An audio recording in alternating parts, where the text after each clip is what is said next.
प्रश्न किए थे, मैं कौन हूं, कहां से आया हूं, दुनिया में क्यों आया हूं, और मरने के बाद जाऊंगा। क्वेश्चन सॉल्व हो रहा है, हम नहीं बता रहे। कौन बता रहा है? जो हमको यहाँ लेके, वो मालिक आत्मा का कसम जो है वो बता। तुमने दुनिया मांगी, तुमको यहाँ उतारा, और मैं सदा तुम्हारे साथ था, साथ हूँ और साथ रहूंगा, पर माया की आंखें तुम्हारी मेरी पहचान ना कर सकेंगी। आओ, खेल शुरू हो गया। सो गए तीन रीलें उसकी बनी, पिक्चरें बनती हैं ना, तो किसी की 17 रीलें होती हैं, किसी की 14 होती हैं। जो पारब्रह्म ने पिक्चर बनाई है, इसका नाम है लील का खेल। नहीं समझे? रात का खेल। दिन की लीला तो परम धाम में होती है, ये कौन सा खेल है? रात का खेल। इसकी 3 रीलें हैं। अब पहली स्टार्ट होती है, पार ब्रह्म न जन्मते हैं, बोलते रहोगे तुम्हारे काम आ जाएगा, मैं को तुम्हारी दीक्षा लेने नहीं बैठा। बोलते पार ब्रह्म न जन्मते हैं, आत्मा न जन्मती है न मरती। अब उतरे कैसे? कथा नहीं जो पूरी करके चली जाना। अब आत्मा ने उतरना है तो उनके लिए पहले तन त्याग चाहिए, उनमें आके प्रवेश करें। पारब्रह्म ने साथ आना है तो उनके लिए भी तन त्याग चाहिए, तभी तो आके बैठेगा। फटाफट चलो मथुरा वृंदावन में, वसुदेव देवकी की जेल में चलो। कंस की जेल में था वसुदेव और देवकी। 7 देवकी के लड़कों को मार चुका है, 8वां होने वाला है। अब ज्यादा नहीं उसका विस्तार करूंगा, नहीं तो फिर काम गड़बड़ हो जाता है, सारा प्रसंग रह जाता है। विष्णु भगवान चतुर्भुज स्वरूप, वैकुंठ के नाथ, शंख गदा चक्र पद्म 16 कला संपूर्ण। पढ़ो श्रीमद् भागवत 10वां स्कंद, आके दर्शन देते हैं। अब जिस वक्त भगवान आए, कम तेज नहीं है, आकर सारी सृष्टि के नाथ हैं। उस कमरे में अंधकार, काल कोठरी के अंदर और नाइट की नाइट हो गई। वसुदेव और देवकी घबरा गए इतना, और एकदम चुंधिया गई आंखें। जो भागवत के वचन में वही डिटो कह रहा हूं मैं, अपनी तरफ से एक शब्द नहीं कहने का पापी बन सकता। प्रार्थना करते हैं, प्रभु हम जैसे पापी जो इतने दिनों से जेल में सड़ रहे हैं, अगर कृपा कर ही दी है तो कृपा ऐसा करो, अपने तेज को कुछ कम करो कि हम आपके दर्शन कर जाए। उन्होंने अपने तेज को कम किया, देखा कि चतुर्भुज स्वरूप भगवान विष्णु खड़े हुए चरणों पे गिर पड़े। श्रीमद् भागवत 10वां स्कंद। भागवत वाले कभी भी जो है इसका भेद बता दें तो मुझे आके बता दो, तो कैसे वाली भागवत सुनाते हैं।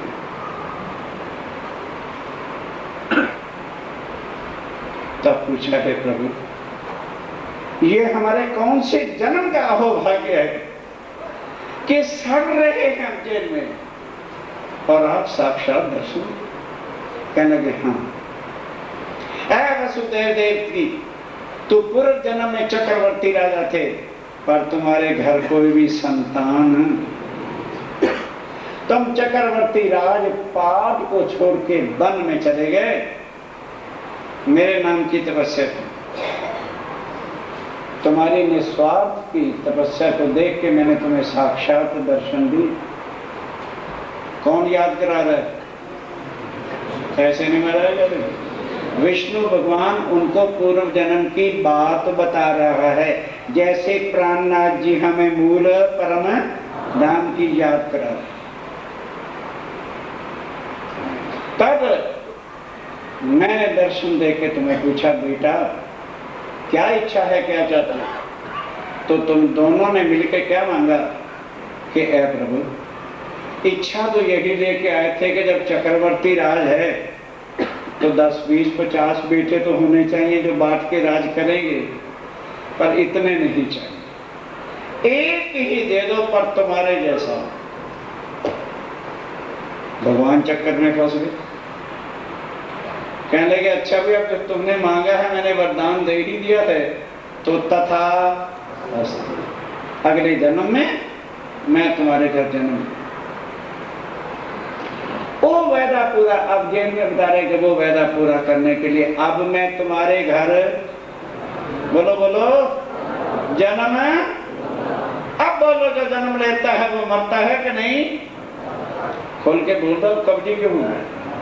जो जन्मता है क्या उसको भगवान मानना चाहिए? हम नहीं कहोगे नहीं, क्योंकि नस नस में भगवान घुसा है। डिब्बी खोलते चलो, हीरा चाहिए कि कांच? नहीं नहीं, बोलना नहीं, बाद में कथा में नहीं, बाद में मैं इसलिए 23 घंटे इसी मंदिर में रहूंगा, वापस घर नहीं जाऊंगा, आश्रम में नहीं जाऊंगा।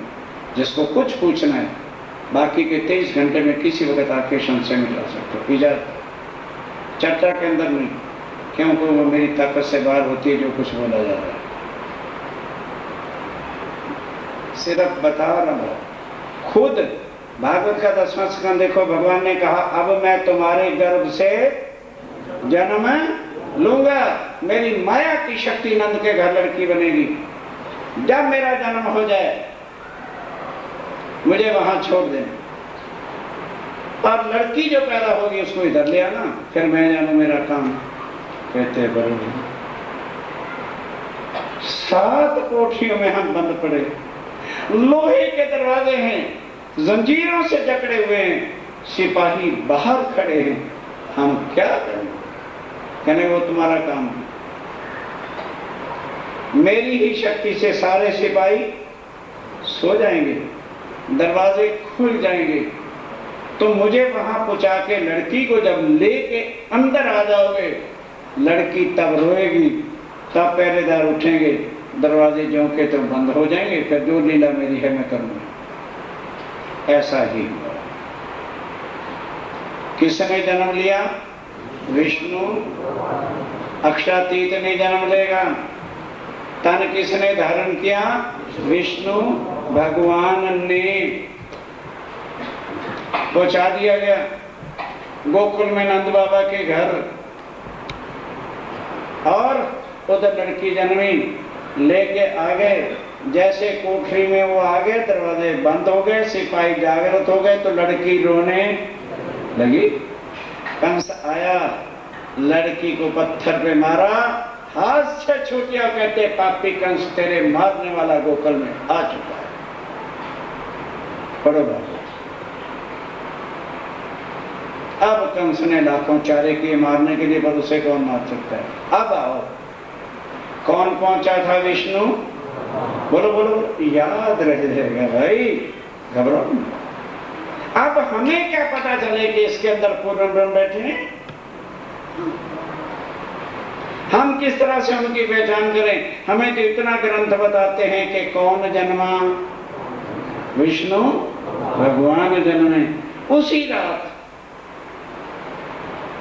कुछ लोग हिंदुओं में जन्म से पहले जन्माष्टमी मनाते हैं, और कुछ जन्म के बाद गोकुल जन्माष्टमी मनाते हैं, जब गोकुल में पहुंच जाते हैं। ध्यान दो, तब अक्षर ब्रह्म की आत्म, अक्षरातीत की शक्ति, अक्षर ब्रह्म की आत्म होगी। तन किसका? आत्म किसकी? और शक्ति अक्षरातीत की। अब हमें कैसे पहचान हो जी? क्योंकि नया ज्ञान है, और कैसे हम समझ जाएं? तो ये विषय कल जो लेट आएंगे तो लेट रहे। हम 8:01 पर किसी के इंतजार नहीं करेंगे, घड़ियां संभालेंगे। अभी 5-7 मिनट बाकी है। अब इसी वक्त ध्यान दो, परम धाम की आत्माएं जो आनंद का स्वरूप श्यामा वरानी है, वो किस तन में प्रवेश करेगी?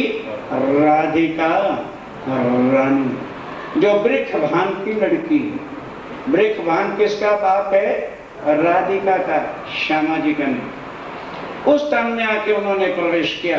परम धाम की आत्माएं, ब्रिज और गोकुल में जितनी कुंवारी कन्याएं थी, युवा थी, क्यों? परम धाम में पूर्ण में परमात्मा किशोर स्वरूप में, ना बाल है और ना बूढ़ा है, युवा। चिदादित्यम किशोरांगन परे धामन विराजतम स्वरूपम सच्चिदानंदम निर्विकारम सनातनम। पर कृष्ण प्रणामी बाल स्वरूप को, वो किशोर को नहीं, क्योंकि पारब्रह्म से वो उल्ट चलते। ध्यान दीजिए, आत्मा भी आ गई और अक्षरातीत भी आ गए। जी सानू कितना पता लगे? अब तुसी बोलोगे होना, वो कुंवारी कन्याएं रात तो जैसे तैसे काटी, सवेरे उन कुंवारी कन्याओं ने सोला किसके लिए? क्या कुंवारी कन्या, आज को छोड़ दो, आजकल तो पैदा ही बिंदी और बाल कटिंग से होती है, आज को छोड़, अंधकार का जमाना। हिंदू संस्कृति, जब तक वो कन्या पति के लिए तैयार नहीं होती, हाथ पे मेहंदी, 16 श्रृंगार कभी भी सजते। अब जाओ भागवत वालों को बताओ, उनसे प्रश्न करो, और भागवत सुना के पैसे लेने वालों बताओ, कुंवारी कन्या ने श्रृंगार क्यों किया?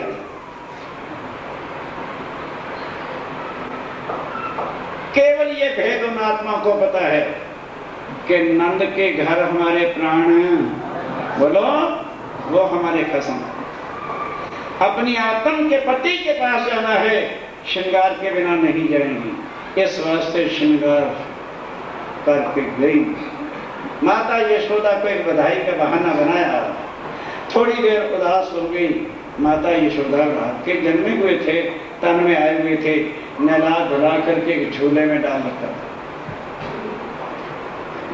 अब अक्षराती जब छोटे बालपने में, शरीर तो यहाँ का है, तो बोले कैसे? क्या करने लगे? और रोने लगे। पढ़ो भागवत। जब रोने लगे तो आत्म की खेच बोलो होती है, नहीं तो प्रैक्टिकल करो। इनके छोटे छोटे बच्चों को 6 को नीचे भेजो, 8 को, एक को थप्पड़ मारना। कौन सी माँ कहेगी मेरा पप्पू है? उसको किसी ने टेलीफोन कर दिया तेरा भाई 8 है, एक को मारा, जिसकी माँ वो पहचानेगी। अगर एक जीव की माँ पहचान सकती है, तो आत्मा का पति जब रोने की लीला करता है, तो बोलो आत्माएं खिंचेंगी कि नहीं? तो उन्होंने मुड़ के देखा, जब आंखों से ये गदर है, जब नैनों से नहीं मिले, शक्ति से उनके अंदर जो है अपनी शक्ति डाल दी। वो कुंवारी कन्या यशोदा के लड़के को उठाती है और क्या कहते, मेरे पिया, मेरे प्राणनाथ। एक एक गोपी ने सोच लिया ये लीला अब होनी है। हर एक ने अपने घर झूले खिलौने छोटे छोटे लिया है। जब पूछो उनसे किनके लिए लिया है, भाई क्यों लिया है? अब यहाँ से वो प्रेम की लीला और उधर देवी देवताओं की परीक्षा कैसे होती है, ये बात की लीला। कल अगर प्रसंग शुरू करेंगे फिर लेट हो जाएगा, ना 1 मिनट लेट चलूंगा, ना 1 मिनट आपकी इंतजार करूंगा। बोलो श्री प्राणनाथ। अब कहूँ फिर के, अब कहो फिर के, आप कहो फिर के, भूल मिलावे की बीतत, भूल मिलावे की जैसी आज्ञा यही की, ऐसी आज्ञा तो बातें गुजरत,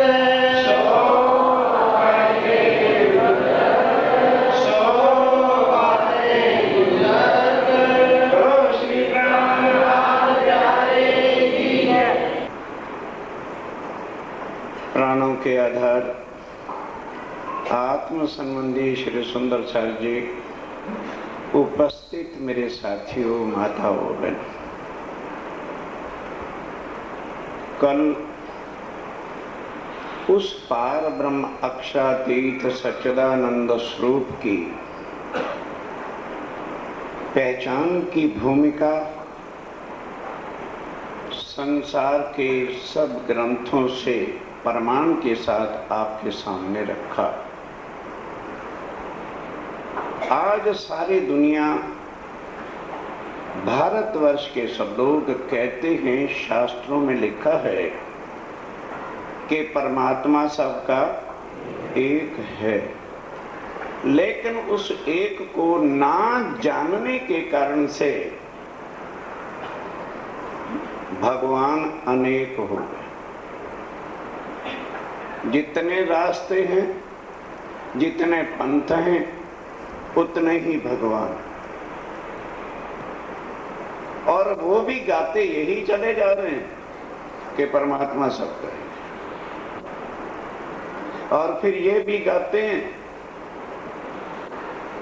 कि जी मंजिल तो एक ही है, रास्ता जो समर्जी पकड़ लो। तो मैं 4 सज्जनों को लेकर एक चौराहे पे ले गया। मैं कहा यहां खड़े हो जाओ, अब इकट्ठे हो ना, अब चलना शुरू करो। जितना जितना चलते जाओगे उतना उतना एक दूसरे से दूर हो जाओ। जब मंजिल ही अलग अलग हो गई, रास्ते अलग अलग हो गए, तो मंजिल एक कैसे हो जाए? ये उनका होता है जिन्होंने कथाओं में जाके बैठना है, चुटकुले सुनने। आहा, पंडित जी ने बहुत अच्छी कथा सुनी। क्या सुना? दोस्त पूछे भाई क्या सुन? क्या? अजय बाबू, आहा बहुत ज्ञान अच्छा था। भाई अच्छा तो था क्या? अजी बस अच्छा था, क्या बताया? ये सुनने वाले जाके सुनते, यहां वो ज्ञान नहीं होगा। यहां वही इसको पकड़ पाएगा जो एकाग्र चित्त होकर के बैठेगा कि कहने वाला क्या कह रहा है। कोई भी चौपाई संस्कृत में नहीं, अरबी में नहीं, इंग्लिश में नहीं। क्यों? ये किताब किसी व्यक्ति की लिखी हुई नहीं, किसी गुरु की लिखी हुई नहीं, किसी देवी देवता की कही हुई नहीं। ये पार ब्रह्म अक्षरातीत जो कलयुग में आना लिखा है कि कलयुग में वह पूर्ण ब्रह्म निष्कलंक अवतार दुनिया में आएंगे। अब दुनिया इंतजार करती है कि वो एक परमात्मा जो है, जिसका भी कल प्रमाण आपको दिया कि लक्ष्मण ने राम भगवान से पूछा कि प्रभु वो पार ब्रह्म कौन है? क्योंकि जब तक पार ब्रह्म की पहचान नहीं हो जाती, तब तक कोई भी प्राणी आवागमन के चक्कर से छूटकर भाव सागर से पार नहीं हो सकता। तो राम भगवान ने कहा है, किसी व्यक्ति भगत का कहा हुआ नहीं। हाँ, जिनको ग्रंथों पर या राम भगवान पे ना विश्वास हो, उनकी अपनी मर्जी है। क्या कहा? प्रिय लक्ष्मण, तू मेरे से पार ब्रह्म का ज्ञान सुनना चाहता है? अगर भैया मुझे पार ब्रह्म का ज्ञान मिल जाता तो मैं वैकुंठ से अवतार लेकर के यहाँ क्यों आता? और चौपाई भी बताई थी, नेति नेति जहि वेद निरूपा, निजानंद निउपाधि अनुपा, शंभु विरंची विष्णु भगवान उपजय जासो अंश ते। ये रामायण वाले रामायण पढ़ते भी हैं, सुनाते भी हैं।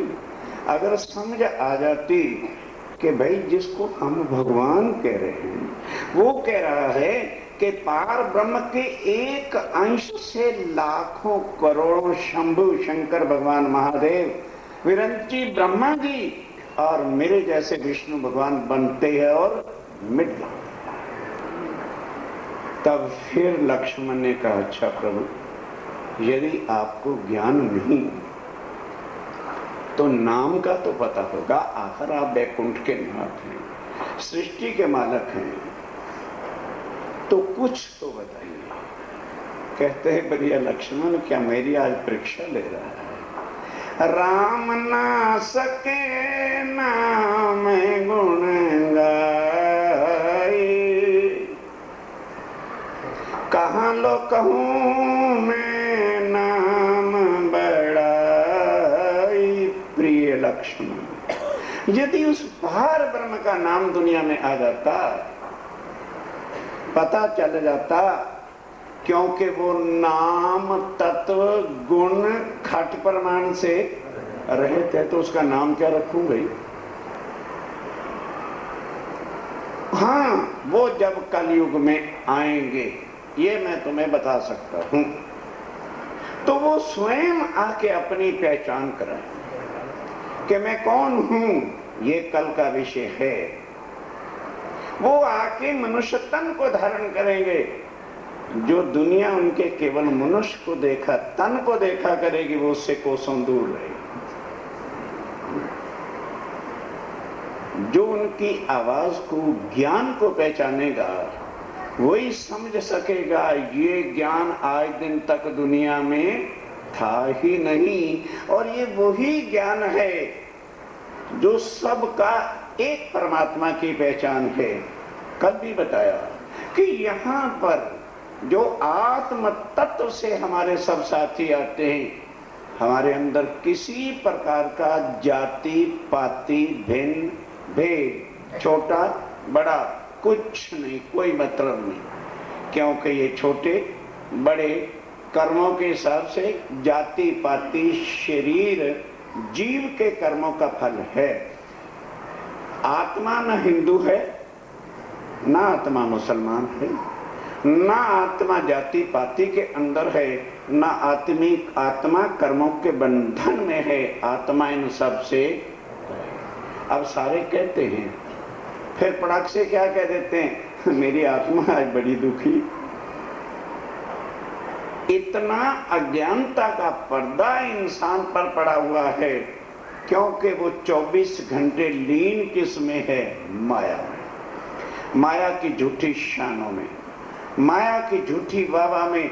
और माया आत्मा के साथ है या शरीर के साथ? बोलो बोलो बोलो। ये वो ज्ञान नहीं है कि खाली सुन के वाह वाह वाह करके चले जाओ। जहां ये शरीर खत्म हुआ, अब टोटल लगाओ कि सारी उम्र जिस झूठ के पीछे, महल मकानों के पीछे हमने वाह वाह की खातर गंवा दी, क्या उनमें से इतना भी हमारे साथ जाएगा? क्या कमाया? क्या कमाया? उम्र गंवा दी। इसी तरह से जीव आवागमन के चक्कर में पड़ा हुआ है और कर्म करता है, भोगता है, 84 लाख योनियों के चक्कर काट। किसी को आज दिन तक मुक्ति मिली ही नहीं, क्योंकि देवी देवताओं को खुद मुक्ति नहीं तो वो दुनिया को कहां से दे देंगे। अभी राम भगवान ने कहा है कि मेरे जैसे लाखों जन्मते और मरते। विचारिए। अब आओ थोड़ा गीता की तरफ भी ले चलें आपको।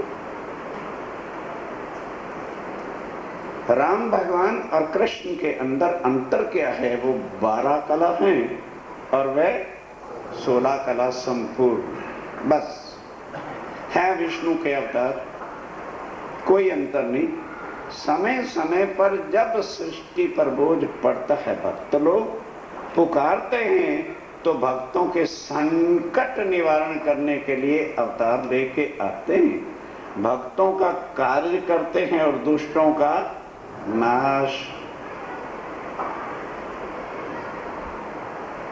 साथियों विचार,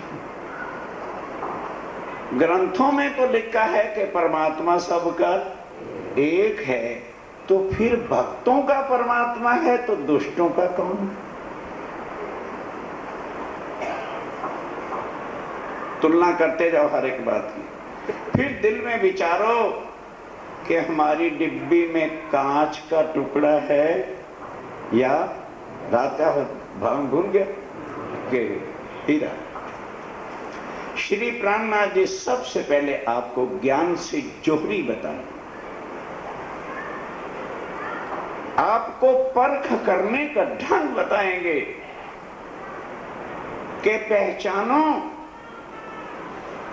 परमात्मा सत्य के परमात्मा झूठ। जो मिथ्या है, वेद क्या कहते हैं? ब्रह्म सत्य और जगत मिथ्या। अब कैसे पहचाने? आओ आपको जोहरी बनाता हूं। बहुत पुरानी बात है, 300 साल की। प्रोफेसर माता बदल जी हमारे बहुत निकटतम साथी थे। प्रयागराज में एक पूज्य ग्रंथ की छपाई हो रही थी, मैं वहां था 8 महीने। वो एक दिन मुझे घुमाने के लिए ले गए, पर ले गए यूनिवर्सिटी, क्योंकि वो हिंदू यूनिवर्सिटी, वहां विभाग के इंचार्ज थे। तो मैं कह जी आप तो मुझे घुमाने के लिए लाए थे, ले आए हो यूनिवर्सिटी। कहने लगे आप चिंता मत करिए। अच्छा जी, ले गए। अब आप जानते हो यूनिवर्सिटी में तो इंटर, बीए, एमए और बड़े बड़े विद्वान स्टूडेंट होते हैं, कुछ छोटी कक्षाओं के तो होते नहीं। ले गए, अब हमें बिठा दिया जाके हॉल के अंदर। जब उनके साथ गए थे तो बैठना ही पड़ा। अब सारे स्टूडेंट्स आ गए, सेक्रेटरी खड़ा हुआ, कहते हैं महाराज जी जब हम यूनिवर्सिटी में आए थे, सुनने का प्रसंग है, कथा कहानियां नहीं है यहाँ पर कोई, तो हम आस्तिक थे, किसी ना किसी परमात्मा पर हमारा विश्वास था, आस्था थी। प्रोफेसर जी ने हमको नास्तिक बना दिया। हमारा दिमाग घबरा गया कि अब ये उल्टा कैसे बोल रहे हैं। मैं कहा भाई थोड़ा समझा दो, मैं समझा नहीं।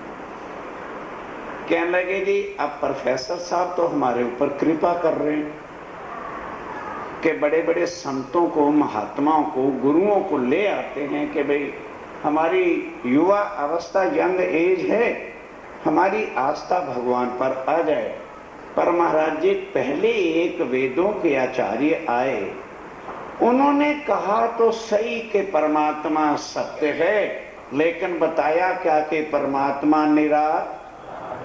सोचिए जरा, माताओं से नहीं, मतलब उन्होंने तो ढीठ पने में ही चलना है। भाई लोग अवश्य बोलते चलें ताकि समझ आ जाए। निराकार वो होता है जो असत्य होता है, जिसका कोई भी स्वरूप होता नहीं, और सत्य वो होता है जिसका साक्षात स्वरूप होता है। कहने लगे जी उन्होंने हमें ऐसा प्रूफ सिद्ध करके बता दिया कि परमात्मा निराकार है। चले गए।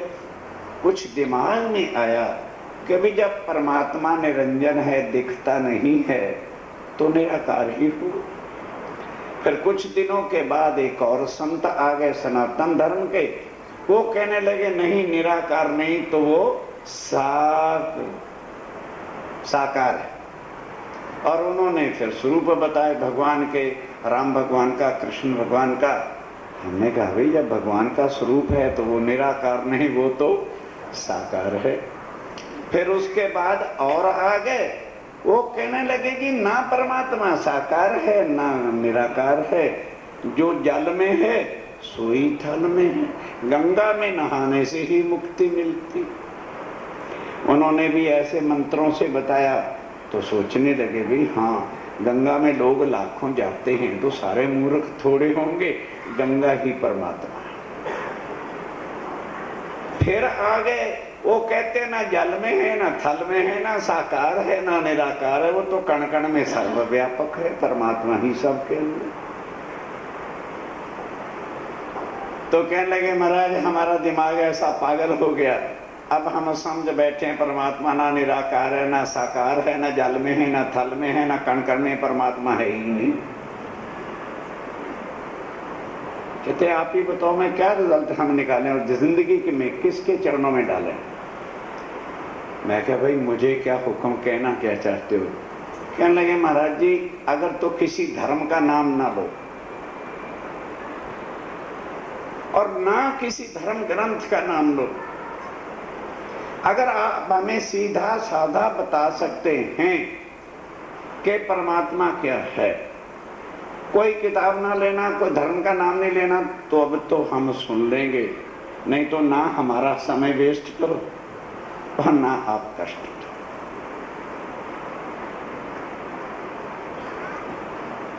सोचिए, बीए एमए के स्टूडेंट बैठे, उनको जवाब देना। भाई, जिन संतों के पास अपना ज्ञान होता है वो तो उन ज्ञानों के अहंकार से बोल सकते हैं। हम जब थे ही कुछ नहीं, जिनका आश्रय लेके चलते हैं, उन्हीं के चरणों में ध्यान लगाया, तुरंत उधर से आ गया। मैं क्या सेक्रेटरी साहब, आपने जो कुछ कहा मैं बहुत प्रसन्न हूं। कलम और पेंसिल ले लो, 3 बातें आपको कहूंगा, उसका टोटल लगा लेना, वो परमात्मा होता है। अब वो घबरा गया। मैं क्या 3, चौथी बात नहीं कहूंगा। फर्स्ट ऑफ ऑल, सबसे पहले ये बताओ, जो कुछ भी परमात्मा है, चाहे उसकी क्या शक्ल है या वो कहीं भी रहता है, परमात्मा सत्य है, ये तो विश्वास है कि नहीं? कि लगे ये तो अनपढ़ से अनपढ़ व्यक्ति भी जानता है कि परमात्मा सत्य है। सत्य का मतलब सच और झूठ से नहीं है।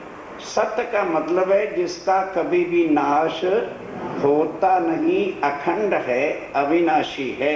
मैं खैर लिख ले, पहला परमात्मा सत्य है।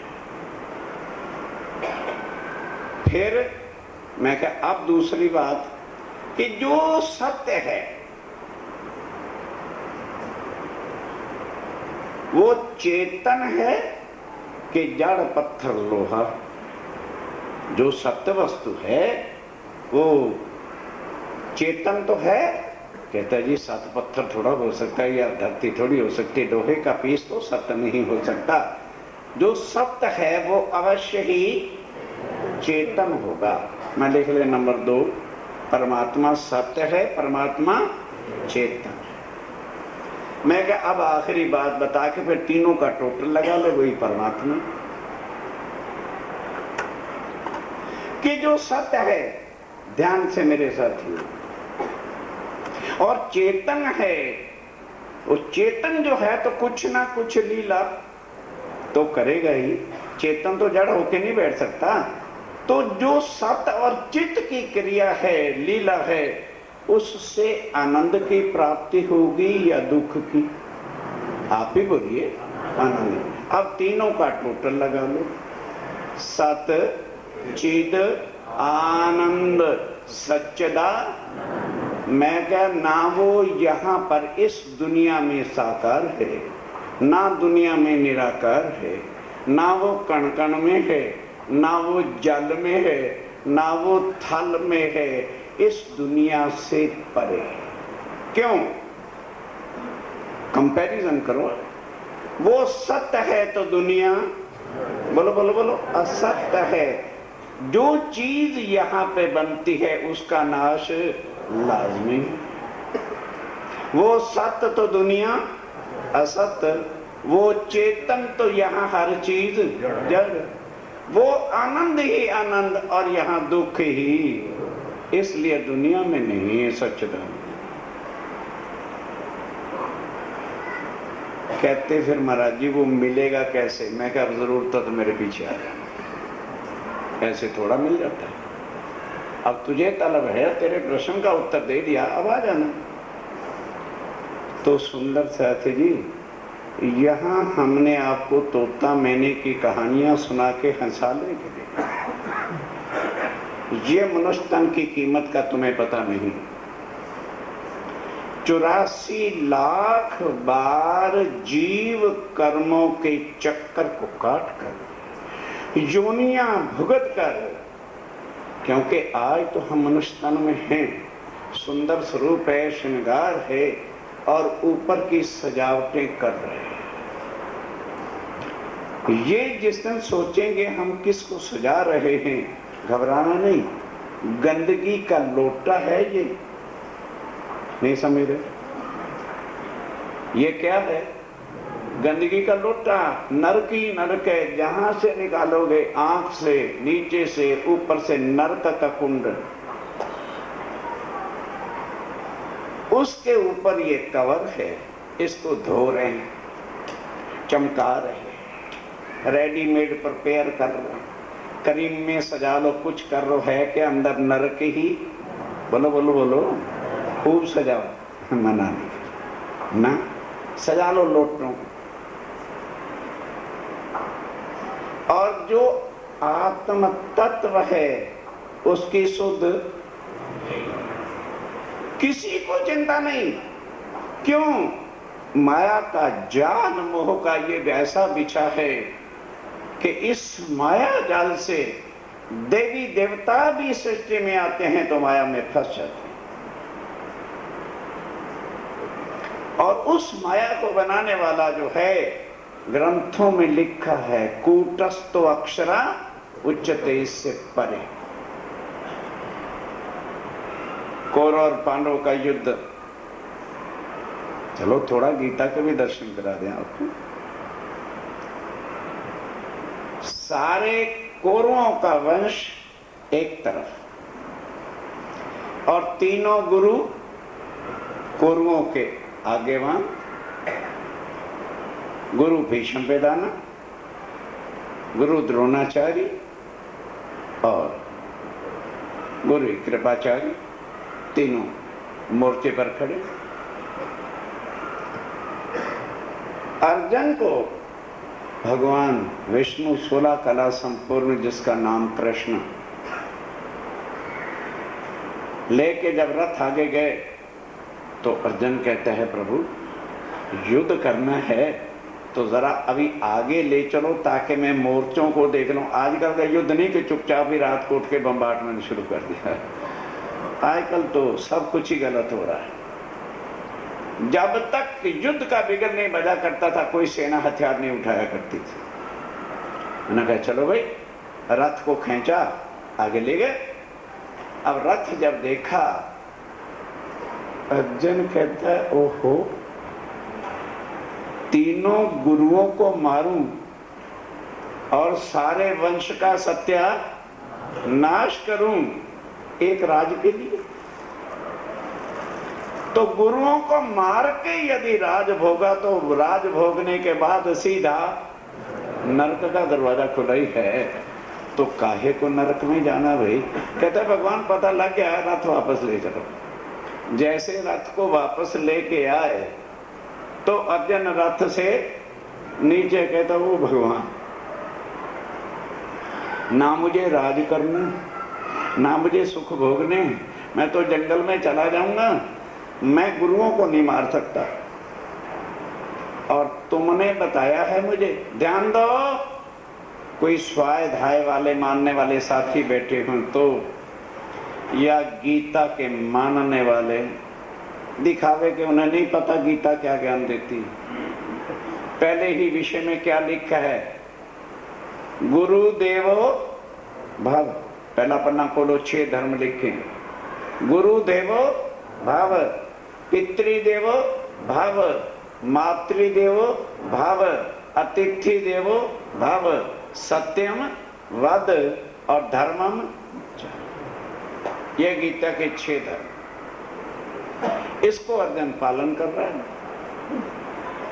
अब उधर तो है कि गुरु देवो, गुरु को देवता परमात्मा के सामने समान मानो, और ये मुझसे मरवाना चाहते।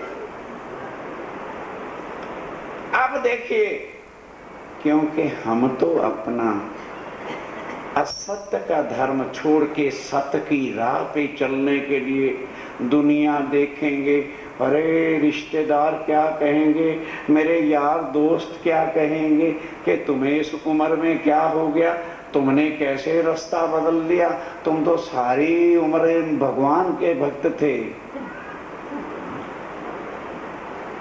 जो तकलीफ अर्जुन को हुई वो दोबारा किसी को होगी, तभी तो आगे बढ़ेगा।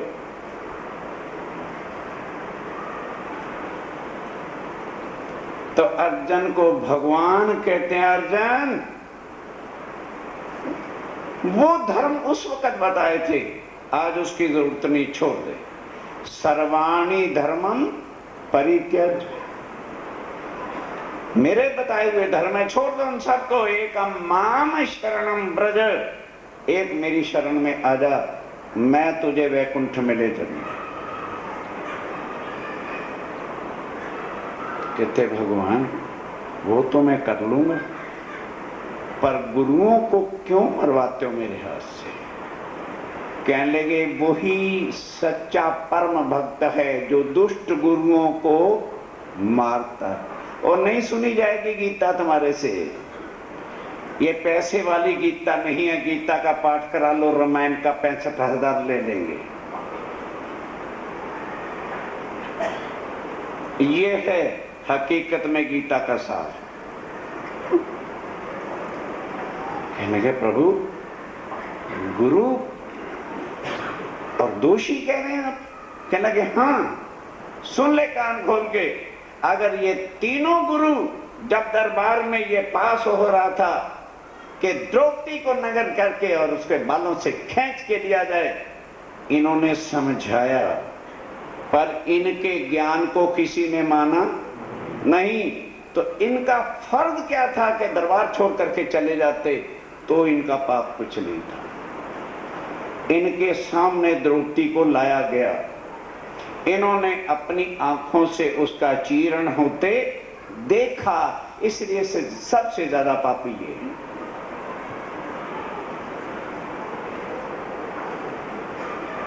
इसलिए इनको मारना ही है। कहते भगवान फिर मेरे से ये काम, बहुत समझाया, अब भगवान मजबूर हो गए। कहने लगे ओ अर्जुन, ये तो मरे पड़े हैं, तुझे खाली निमित्त बना रखा है, और जिसको तू अपना सगा समझता है, मेरे परिवार वाले, मेरे खानदान वाले, ये भी मरे पड़े, तुझे निमित्त बना रहा हूं। तब भगवान ने मजबूर होकर 16 कला अवतार, भगवान ने 21 अवतार लिए थे पहले। पढ़ो भागवत, कभी कच्चा, कभी मच्छा, कभी गजा, कभी 12, कभी, और उसके बाद 52 अवतार करते करते करते ये 21वां अवतार था। अब भगवान समझ गए कि ये माया के अंदर फंसा हुआ है, जब तक माया का जाल इससे हटाऊंगा नहीं, काम नहीं होगा। तब उन्होंने विराट का स्वरूप दिखाया कि देख अर्जुन, तूने मुझे एक रिश्तेदार मामी फुई का लड़का समझ रखा था, ये मेरा शरीर था केवल काम करने के लिए, दुष्टों का नाश करने के लिए। अब देख मुझे, मैं कण कण में समाया, क्षरा सर्वाणी भूता, 15 अध्याय 18वां श्लोक, कि मैं कहलाने को नारायण ज्योति स्वरूप महाविष्णु कहलाता हूं, वैकुंठ में रहता हूं, लेकिन सारी सृष्टि मेरा ही रूप है, सबके कण कण में मैं हूं। और तू जो इनको समझ बैठा है ना, देख पूर्व जन्म में तूने इन पर उपकार किया था, ये उसका बदला चुकाने के लिए तेरे गुरु बने, और इसके बाद ना तू इनका चेला होगा और ना ये तेरे गुरु होंगे, क्योंकि शरीर का नाता है, आत्मा का नहीं। अर्जुन चौंक उठा, कहने लगे जिनको तू अपना कुटुंब कबीला समझ बैठा है, ये पूर्व जन्म का लेने और देने का संबंध है।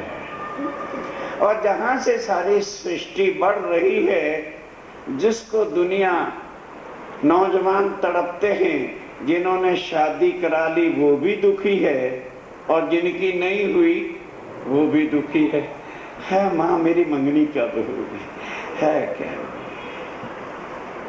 तो औरत कौन बनती है, ध्यान देना, जिनके पीछे लट्टू हो रहे हैं, पूर्व जन्म में जिसका धन अधिक देना था और हम दे नहीं सके, और कई खुदकशी करके मर जाते हैं। चल 10 लाख सेठ का देना, जान छूट जाएगी, बच्चे मौज करेंगे, मैं मर भी गया तो क्या लेना। अब तुम मर गए, वो भी मरेगा, वो बनिया, और वो अगले जन्म में आके क्या बनेगा, तुम्हारी बीवी बनेगी। बनिया सेठ बैठा है, तुम कमा कमा के लाओ, किसको दोगे? माँ को ना, पिता को? खर्चा बांधो माता पिता का। सारे का मालक कौन है? बोलते तो चलो भाई, अरे बोलो भाई, क्यों दम क्यों घुट रहा है? किसको तनख्वाहों के बंडल ला के देते हो? बोलो। ये पूर्व जन्म का बनिया तुम्हारे घर आया, जब उसकी किस्तें पूरी हो जाएंगे, हाथ फेल होगा, मर जाएगा, तुम रोते रहो मेरी किस्मत खोटी। अरे तेरी किस्मत खरी होगी, तेरा उधार उधर। किसको समझ है? किसको समझ है? कौन समझेगा? यहां सब झूठ के नाते, और जो सत्य है उसकी पहचान भी, उससे संबंध जोड़ा ही नहीं। साथियों, करोड़ों बार दुनिया बनी, बन के मिट गई, बनती रहेगी और मिटती रहेगी। पूर्ण ब्रह्म केवल कलयुग, फिर नहीं आने। और उसका कारण भी बताया था कि दुनिया के लिए नहीं आए, दुनिया के जीवों के लिए नहीं आए, देवी देवताओं की पुकार से नहीं आए, क्योंकि देवी देवता जानते ही नहीं, वो अपनी, चलो कल की बातें, आत्माओं के कारण से। वो आत्माएं दुनिया में नहीं रहती हैं। जो हर इंसान यहां समझ बैठा है हमारे अंदर आत्मा, हमारे अंदर आत्मा, हमारे अंदर आत्मा, सबके अंदर क्या है? बोलो बोलो, जीव है। और वही कर्म करके जन्मता और मरता। ये चीज के what is the difference between जीव एंड आत्मा? पार ब्रह्मक्षातीत आए, उन्होंने आके इंसान को बताया। और वो ज्ञान जिस पार ब्रह्म का कैलाश पर्वत पर बैठ के शंकर जी आज भी ध्यान धरते हैं, जब जब सृष्टि बनती है ध्यान अवश्य धरते हैं, पर उनके स्वरूप की पहचान हुई। अब ना ब्रह्मा जी के पास वो ज्ञान है, और विष्णु भगवान तो स्वयं कह रहे हैं मेरे जैसे लाखों जन्मते और मरते। तब आ जाओ, जब वैराट का स्वरूप दिखाया, तब अर्जुन को कहा देख, पहले भी तेरे कितने जन्म हो चुके हैं, और अब फिर तेरी मौत आने वाली है। जब जन्म देखे कि कितने संकट होते हैं, अर्जुन कांप उठा। मौत देखी तो त्राह त्राह करने लगा, प्रभु ये स्वरूप हटा दो, उसी स्वरूप से आ जाओ जैसे मेरे से आप बातें कर रहे थे। मैं कहा अच्छा, बोलो क्या चाहते हो? कहने के प्रभु अब ये शक तो मिट गया कि मेरा कोई दुनिया में सगा संबंधी है, वो झूठ का पर्दा था, उठ गया। हम सुनते हैं, उठना नहीं, वो तकलीफ आती को सुनो, छोड़ थोड़ा दें।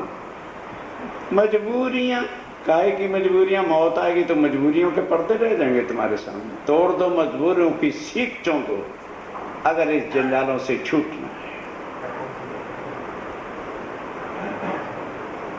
अब अर्जुन कहता है प्रभु एक छोटी सी इच्छा है, बाकी कुछ नहीं चाहता कि जब आप सृष्टि के नाथ मेरे सामने हैं और आपके ही बस में जन्म और मरण है, तो बस एक कृपा कर दो, जन्म मरण से छुड़ा के मुझे भव सागर से। सुनिए ध्यान के साथ, भगवान खड़े हैं, कोई गुरु नहीं खड़ा या कोई झूठ बोलने वाला आदमी नहीं खड़ा।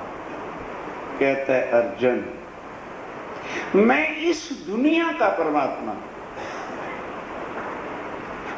करोड़ पुत्र मांग दे सकता हूं। कहने लगे ओ भगवान, हम 105 थे ना, नहीं समझे? बे 100 करोड़ और 5 हम, तो ये युद्ध का मैदान है, एक दूसरे के जान के प्यासे खड़े हैं, और मुझे करोड़ दे दोगे तो मेरा महल कहां बनेगा? करोड़ पुत्र होंगे तो मैं तो युद्ध में ही बैठा रहूंगा फिर, और उसके बाद मुझे नरक में ही डालना है प्रभु, तो वैसे ही डाल दो, करोड़ पुत्र दे के मेरा जीवन क्यों नरक करते हो? कहने लगे अच्छा नहीं पुत्र चाहिए तो सारी दुनिया का राज दे दो, मैं ये दे सकता हूं। कहने लगे प्रभु सारी दुनिया? एक हस्तिनापुर, हाँ, और एक इंद्रप्रस्थ,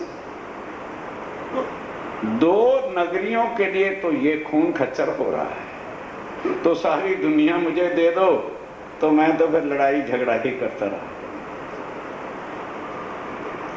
तो कहने लगे अर्जुन फिर तूने पहचाना नहीं, क्षरा सर्वाणि भूतानि, सर्वव्यापक कण कण में मेरा ही रूप है, जिसका महाप्रलय में, तो जब मैं ही भव से पार नहीं जा सकता तो तुझे कैसे कर? दुनिया का जो मांग ले। इसलिए आज दुनिया के जीवड़े भगवानों से क्या मांग रहे हैं? माया, धन, बच्चे, कुटुंब, कबीला, एमएलए, मिनिस्टर बन रहे। माया में अंधे मेरे साथियों जागो, ये 28वां कलयुग है। यहां स्वयं पूर्ण ब्रह्म सच्चिदानंद आ चुके हैं, उनकी वाणी से उनको पहचान। तब कहने लगे प्रभु वो परमात्मा कौन है जो जन्म मरण से छुड़ा के भव से पार करता है? कहने लगे फिर वो भी सुन ले जो आज दिन तक मैं ज्ञान किसी को सुनाया नहीं। द्वा इमौ पुरुष लोके, गीता 15 अध्याय 18वां श्लोक। सारी गीता कहां पढ़ोगे जाके? द्वा इमौ पुरुषो लोके क्षर अक्षर एवचा क्षरा सर्वाणी, सर्वव्यापक जो कण कण में तुम्हें सारी दुनिया दिख रही है, ये नाशवान होने वाली है, ये अखंड नहीं। और कूटस्थ अक्षरा उच्चते, जिसके हुक्म से मैं बनता हूं और जिसके हुक्म से सारी सृष्टि की रचना होती है, वो इस 14 तबक से परे। कूटस्थ अक्षरा उच्चते, वो न्यारा है, पर अर्जुन परमात्मा वो भी नहीं।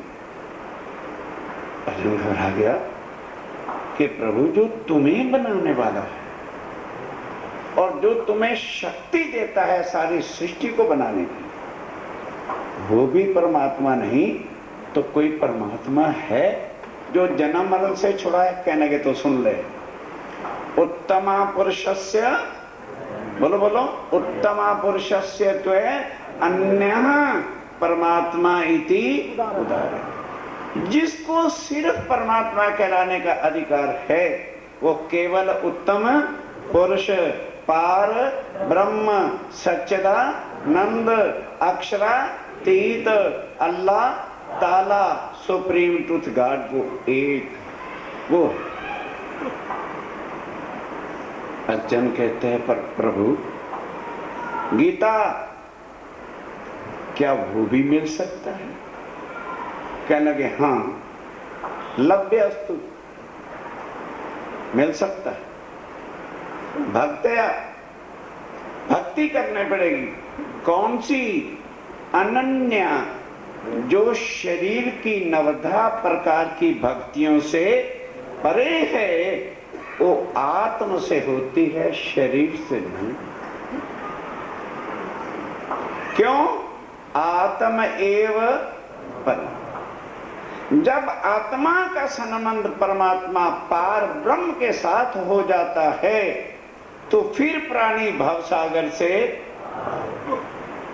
अगर शरीर की भक्तियां शरीर के कर्मकांड, शरीर की रीति रिवाज, शरीर के व्रत जप करते रहोगे, अच्छा फल मिलेगा।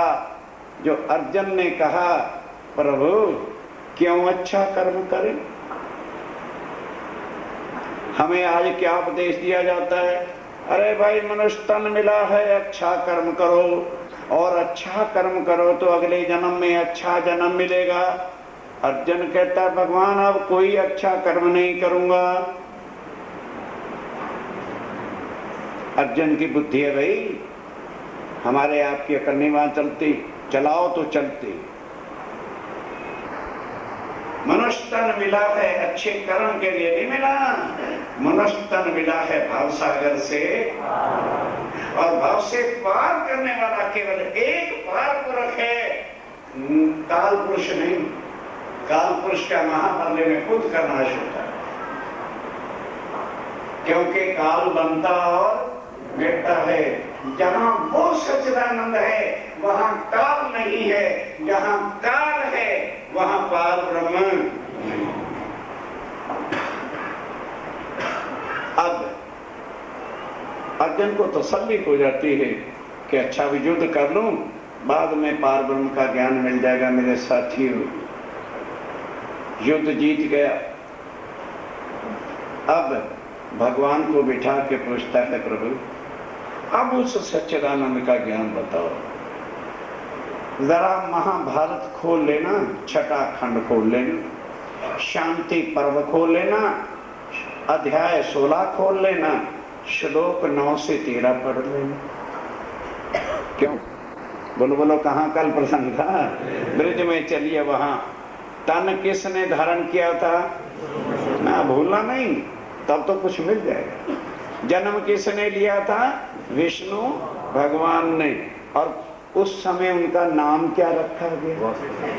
कोई जानेगा तब है ना। जब मथुरा में जन्म लिया तो देवी देवताओं को पता था कि वैकुंठ के नाथ जन्म ले रहे हैं।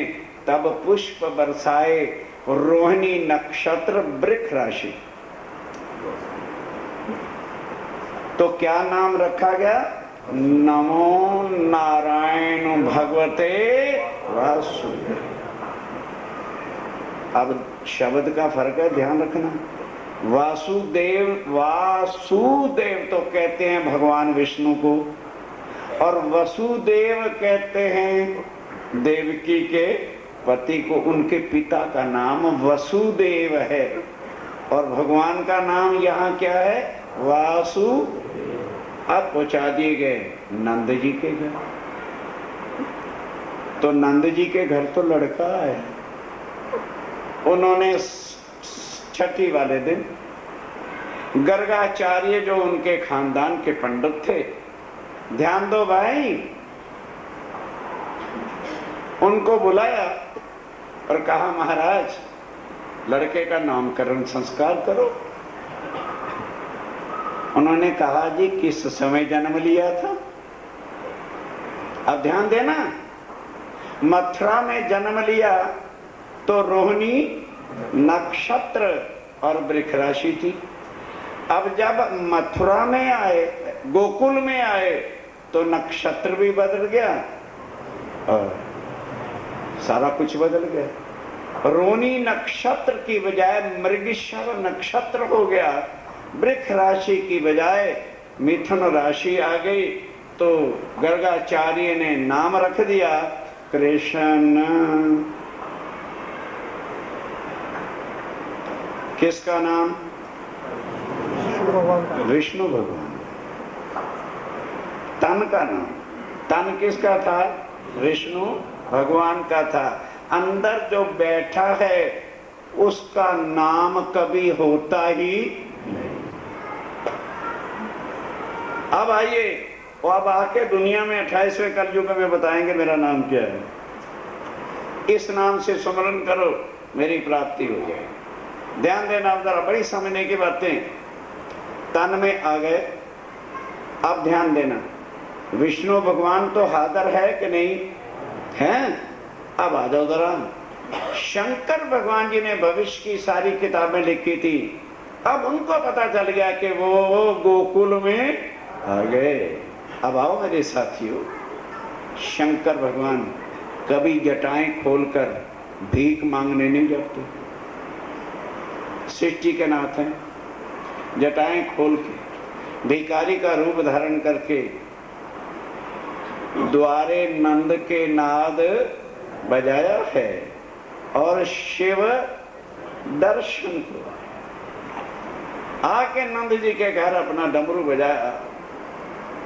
भिक्षा दान यशोदा मैया भिक्षा।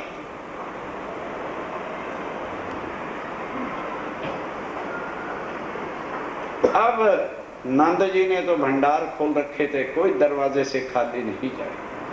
यशोदा दासी को कहती है, दासी हीरों के थाल भर के ले जा, जा बाहर कोई बाबा आया है उसको दे दे। अब वो दासी हीरों के थाल लेके आती और देख करके शंकर भगवान जी का रूप,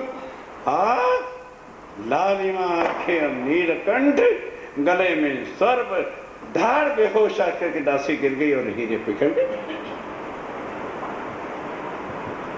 कहना बड़ा आसान, देवी देवताओं के असल स्वरूप के दर्शन कोई नहीं कर सकता। ठीक है, गांजा सुल्फा भांग पीने वाले बैठ गए चिल्लाने, बम बम शंकर भगवान बम बम। दुनिया ढोंग की है, ढोंग के शंकर और ढोंग के भगत भांग पीने। वाह, क्या शंकर भगवान भांग पीते हैं? उनके भगत ही भगवानों को जो है बदनाम करते। यशोदा ने देखा जब दासी बेहोश होकर गिर गई है, बाहर आई, एकदम घबरा गई। बाबा क्या चाहिए? कहेंगे माता, शंकर हंस के कहते, ये काले पत्थर हमारे किस काम? अगर हम और आप खड़े होते तो कहते हो शंकर भगवान जी हमें दे दो। भगवान कह रहे हैं ये काले पत्थर मेरे किसका? तेरे घर मेरे जन्म जन्म का नीत स्वामी है, उनके दर्शन और कुछ नहीं। अब यशोदा घबरा गई, मेरा लाला और इसका रूप देख के कुछ हो गया तो मैं क्या करूं? अंदर गई, ले जाती नहीं, पर उसके अंदर पूर्ण ब्रह्म है। वो समझ गए कि शंकर को भविष्य पुराण से बता रखा है ये दर्शनों के बिना वापस जाएंगे। अब कैसे कहें कि माँ मुझे उठा के ले चला, भाई 7 दिन के 2 दिन के तो बालक ही, और रोने लगे। अब शंकर भगवान बजाते हैं डमरू और वो रो रहे। माता ने क्या समझा कि डमरू की आवाज से रो रहे। फिर शंकर आवाज देते, मात यशोदा ये डमरू की आवाज से नहीं रो रहे, ये मुझे दर्शन देना चाहते हैं, तुम उठा के ले आओ। चुप कर दे।